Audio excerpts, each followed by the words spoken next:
It's a really exciting day for the St. Luke's Teddy Bear Factory. They're celebrating making their 50,000th bear today. It's an amazing group of women, and they tell me that coming here every week and doing this for the children is one of their favorite things. We're almost like a therapy group. We get around the table as we're stuffing and we share our problems, we share our joy. We're all there for one another. And we go in ages from like 55 to 95. I am 92 still, but just like a couple of months of being 93.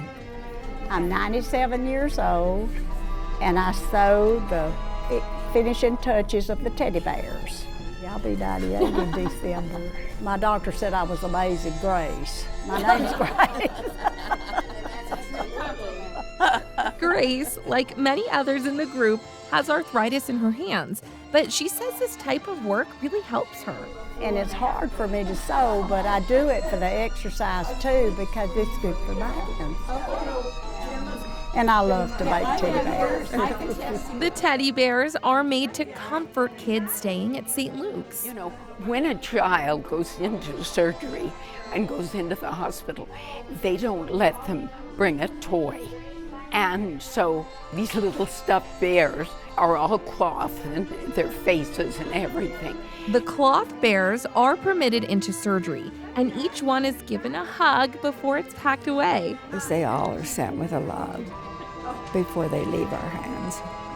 And they are so sweet, and knowing that children have them and love them is so special.